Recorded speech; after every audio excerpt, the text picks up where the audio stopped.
내년 4월 7일이죠. 부산시장 보궐선거가 치러집니다. 예비후보 그리고 출마를 공식 선언한 인사들에게서 부산 지역의 현안에 대한 견해를 들어봅니다. 이번 시간은 이진복 전 국회의원과 함께합니다. 안녕하십니까? 네, 반갑습니다. 네, 반갑습니다. 부산 지역 현안에 대한 이야기를 좀 나눠볼 텐데요. 네. 여러 현안들이 있지만 지금 부산이 가지고 있는 가장 큰 문제점은 무엇이라고 생각을 하십니까? 아무래도 부산의 시민들을 만나고 또 오피니언 리더들을 만나서 이야기들을 들어보면 네. 부산의 미래 희망이 없다가 가장 큰 문제인 것 같습니다. 네. 이러다 보니까 청년들이 해마다 15,000명에서 2만 명 정도가 부산을 떠나고 있고요.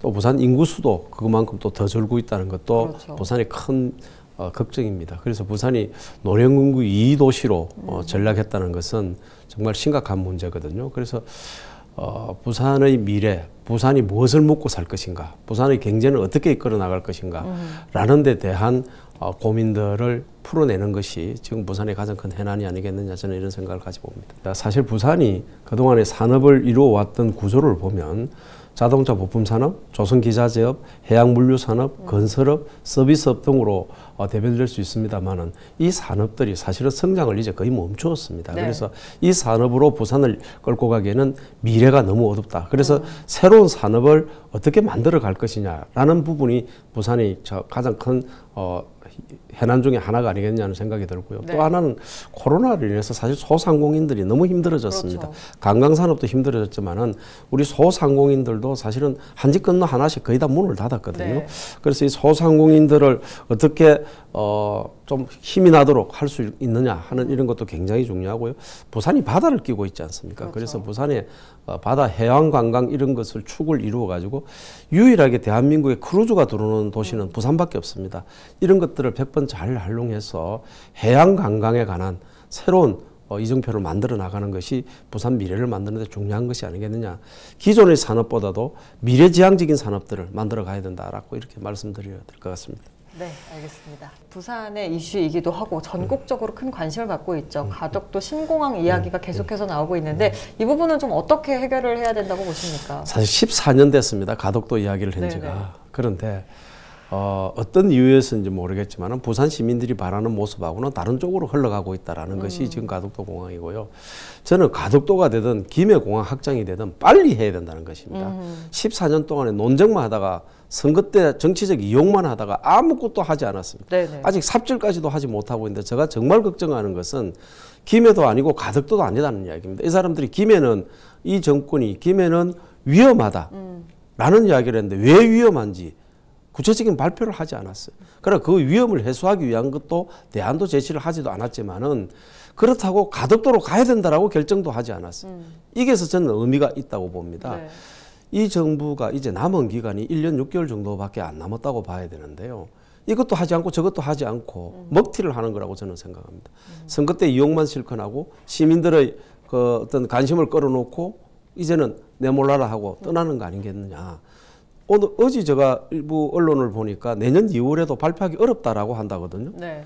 그러면서 또 선거 때 적당히 이용할는지는 모르겠습니다만 이런 식으로 간다 그러면 우리 부산 시민이 원하는 24시간 이용할 수 있는 공항이 가능하겠느냐 이런 우려부터 저는 사실 하고 있습니다. 저는 가덕도 공항을 했으면 당연히 좋겠다라는 생각을 가지고 있고 거기에 따라서 저희들 당에서도 수년 전부터 이 일을 해왔습니다. 저희도 국회의원 선거 공약 때 거기 가서 발표도 하고 그랬거든요. 네네. 그래서 그런 거를 감안한다 그러면 이 정부가 더 이상 국민을 부산 시민을 이렇게 정치적으로 이용만 하려고 하지 말고 빨리 결정을 해라 이런 말씀을 드리고 싶습니다. 뭐 다른 여타 지역도 마찬가지지만 부산 같은 경우도 지역 간의 불균형이 좀 심각합니다. 동서 간 균형 발전에 대한 견해는 좀 어떻게 보고 계십니까?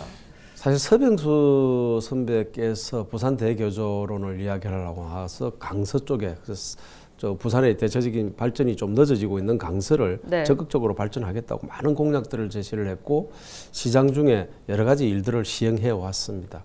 근데 2030 엑스포 같은 것도 사실 오거돈 시장이 들어와 가지고 이 북항 쪽으로 바꿨단 말입니다. 그 북항이 썩 좋은 자리냐 그러면 뭐 좋을 수도 있지만 제가 보기에는 참 결함이 많은 곳이다라는 네. 생각이 들어요.